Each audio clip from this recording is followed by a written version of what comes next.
मेरे प्यारे देशवासियों, आप सभी को क्रिसमस की शुभकामनाएं।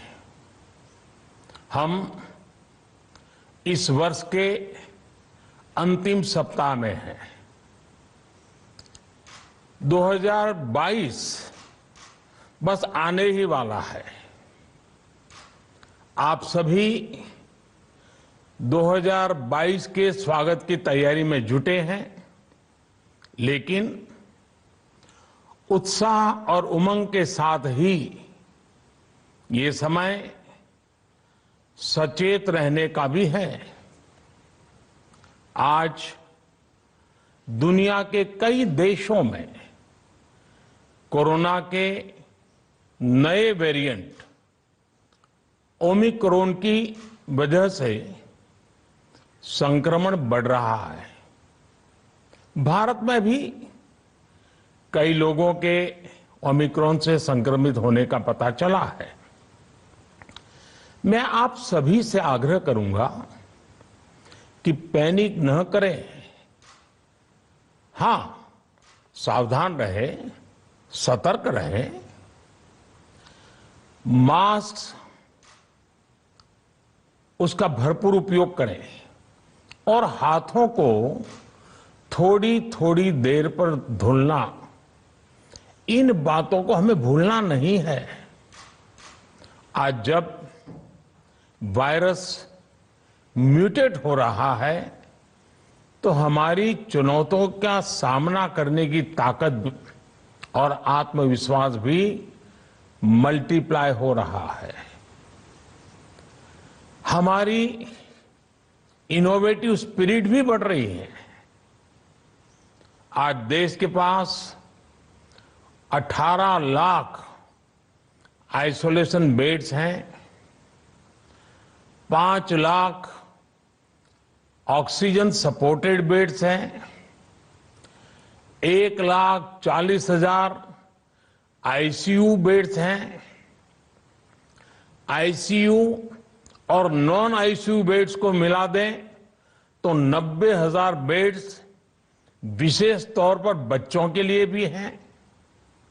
आज देश में 3,000 से ज्यादा पीएसए ऑक्सीजन प्लांट्स काम कर रहे हैं। 4 लाख ऑक्सीजन सिलेंडर्स देश भर में दिए गए हैं। राज्यों को जरूरी दवाओं की बफर डोज तैयार करने में सहायता की जा रही है।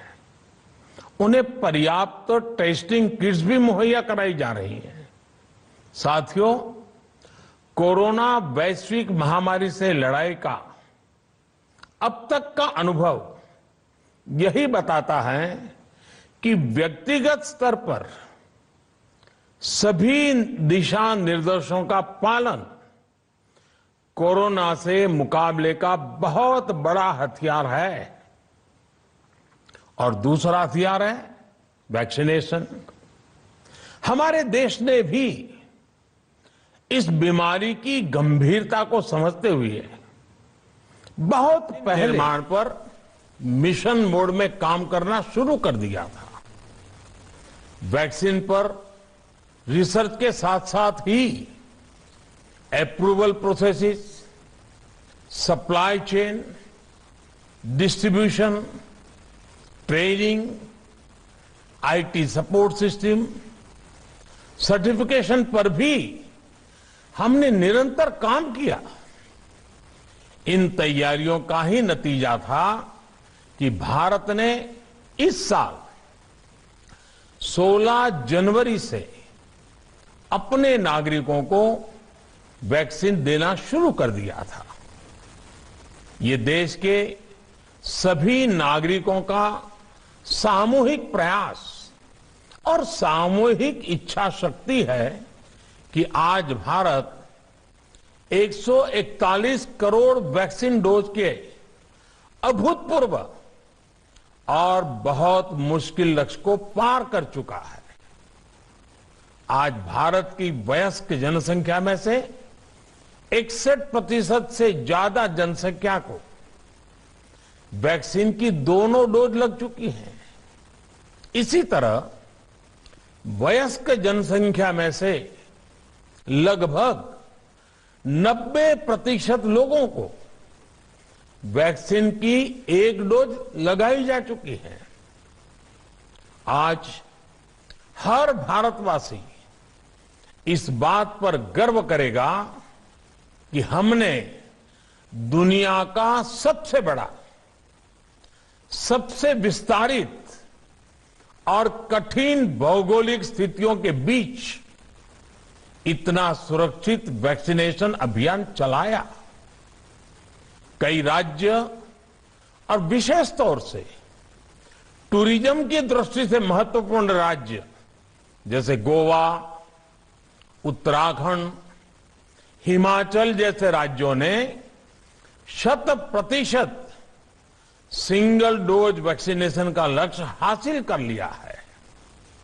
आज देश के दूर सुदूर गांवों में जब 100% वैक्सीनेशन की खबरें आती हैं तो मन को संतोष होता है।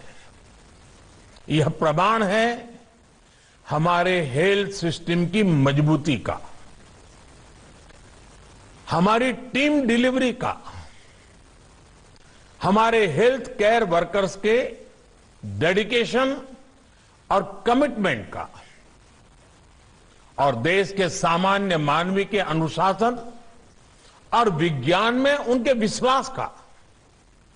हमारे देश में जल्दी ही नेजल वैक्सीन और दुनिया की पहली डीएनए वैक्सीन भी शुरू होगी।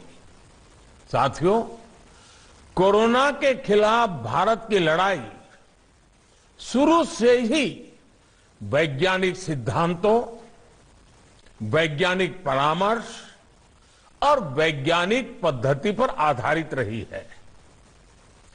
पिछले 11 महीने से देश में वैक्सीनेशन अभियान चल रहा है।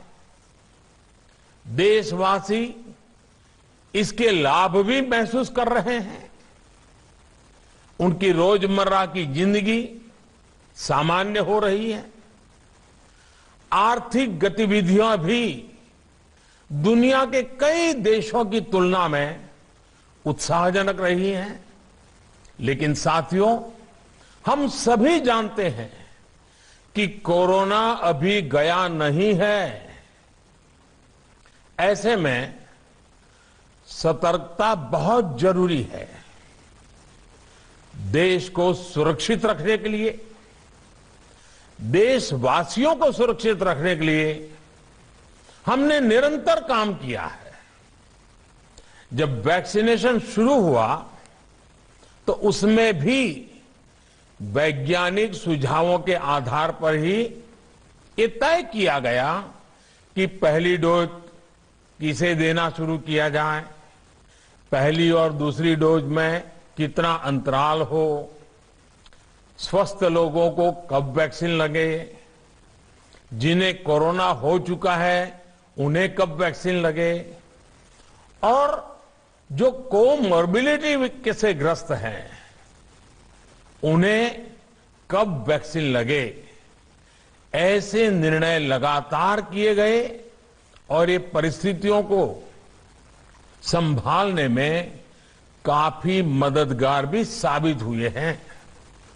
भारत ने अपनी स्थिति परिस्थिति के अनुसार भारत के वैज्ञानिकों के सुझाव पर ही अपने निर्णय लिए हैं।